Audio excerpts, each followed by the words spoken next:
গণভোটে হাঁ বিপুলভাবে বিজয়ী হয়েছে। এখন হাতে বিজয় মানে কি? বিএনপি ক্ষমতায় এসছে বড় মেজরিটি নিয়ে। গণভোটে ক খ গ ঘ চারটা ভাগ আছে। ক খ গতে দেখা যায় কি কি আছে মোটামুটি, সেগুলো সব কি বিএনপিকে করতেই হবে? মানে অনেকে বলেন বা অনেকে ধারণা করেন যে এই গণভোটের বাস্তবায়ন নিয়ে, অর্থাৎ জুলাই সনদের বাস্তবায়ন নিয়ে একটা সমস্যা আমাদের সংসদে বা সামনে কিছুদিনের মধ্যে শুরু হবে। আবারও এই প্রশ্নটা করছি, বিএনপিকে কি গণভোটে উল্লিখিত সব কিছুই করতে হবে, বিশেষ করে ক খ? আমি গণভোটের যে ব্যালট আছে সেটা থেকে পড়ে আমার বক্তব্য হচ্ছে বিএনপি ক খ বাস্তবায়ন করতে বাধ্য নয়। আবারও বলছি, বিএনপি ক খ বাস্তবায়ন করতে সম্ভবত যোগ করলাম বাধ্য নয়। কেন? খুব মন দিয়ে শুনতে হবে। আমি এই ছবিটাও দিয়ে রাখছি, আপনারা প্রয়োজন একটু চোখ রাখবেন ছবির দিকেও। চারটা ব্যাপারে সম্মতি দিচ্ছেন কি দিচ্ছেন না বলা হচ্ছে। এর মধ্যে ক, খুব মন দিয়ে শুনুন, প্রতিটা শব্দ বাক্য বোঝা খুব জরুরি। নির্বাচনকালীন তত্ত্বাবধায়ক সরকার, নির্বাচন কমিশন এবং অন্যান্য সাংবিধানিক প্রতিষ্ঠান জুলাই সনদে বর্ণিত প্রক্রিয়ার আলোকে গঠন করা হইবে। খ, আগামী জাতীয় সংসদ হইবে 2 কক্ষ বিশিষ্ট ও জাতীয় সংসদ নির্বাচনে দলগুলোর প্রাপ্ত ভোটের অনুপাতে 100 সদস্য বিশিষ্ট একটি উচ্চকক্ষ গঠিত হইবে এবং সংবিধান সংশোধন করিতে হইলে উচ্চকক্ষের সংখ্যাগরিষ্ঠ সদস্যের অনুমোদন দরকার হইবে। গ, সংসদে নারী প্রতিনিধি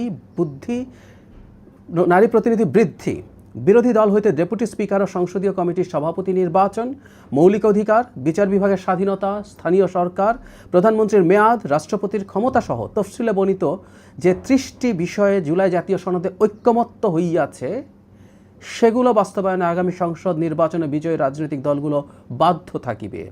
ঘ, জুলাই সনদে বর্ণিত অপরাপর সংস্কার রাজনৈতিক দলগুলোর প্রতিশ্রুতি অনুসারে বাস্তবায়ন করা হইবে। আমি পরে যেটা বুঝতে পারছি, শুধু গ বিএনপিকে করতে, বিএনপি বাজেই জিতত, তাকে করতে বাধ্য থাকতে হতো। আমি কি শেষ বাক্যটা আবারও পড়ি। জুলাই জাতীয় সনদে ঐক্যমত্য হইয়াছে সেগুলো বাস্তবায়নে আগামী সংসদ নির্বাচনে বিজয়ী রাজনৈতিক দলগুলো বাধ্য থাকিবে। গতে বলা হয়েছে। কতে বলা হচ্ছে জুলাই সনদে বর্ণিত প্রক্রিয়ার আলোকে গঠন করা হইবে। খ হচ্ছে উচ্চকক্ষ গঠিত হইবে, সংখ্যাগরিষ্ঠ সদস্যের অনুমোদন দরকার হইবে। মানে একটা অপশন, এখানে বাধ্য থাকিবে বলা হয়নি। বা ক খকে আলাদা করতে হলো কেন? এটা তো গয়ের সাথে দিয়ে একসাথে বাধ্য থাকিবে বলে দেওয়া যায়নি। আবারও বলছি, গতে বলা হচ্ছে জাতীয় সনদে ঐক্যমত্য হইয়াছে, মানে এখানে সবার যেগুলোতে একমত হয়েছেন, যেগুলোতে করা কোনো নোট অফ ডিসেন্ট নাই, সেগুলোই করতে বাধ্য থাকবে বলে বলছে ব্যালট।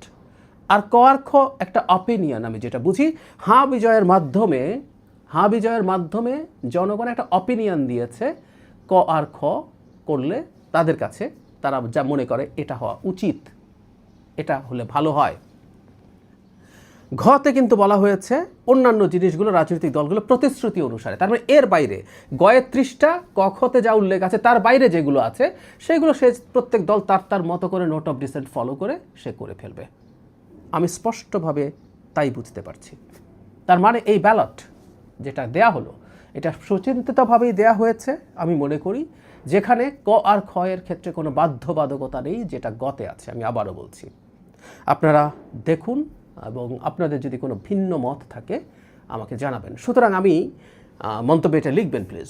তার মানে আমি যেটা বলতে চাইছি, আগামী সংসদে গণভোট রিলেটেড যে জটিলতার কথা বলা হচ্ছে, বিশেষ করে ক আর খ আসলে সেই জায়গাগুলো যেগুলো বিএনপিও চায়, কিন্তু বিএনপি কিছু কিছু জায়গায় নোট অফ ডিসেন্ট আছে। কত যেমন তত্ত্বাবধায়ক সরকার আছে, তত্ত্বাবধায়ক সরকারের ব্যাপারে তার কোনো দ্বিমত নেই, কিন্তু তত্ত্বাবধায়ক সরকার গঠন প্রক্রিয়ার একটা পর্যায়ে তার নোট অফ ডিসেন্ট আছে।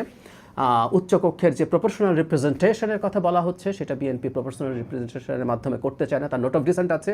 কমিশনগুলোর মধ্যে নির্বাচন কমিশন ঐক্যমত্য আছে, কিন্তু অন্যগুলোর ব্যাপারে তার নোট অফ ডিসেন্ট আছে।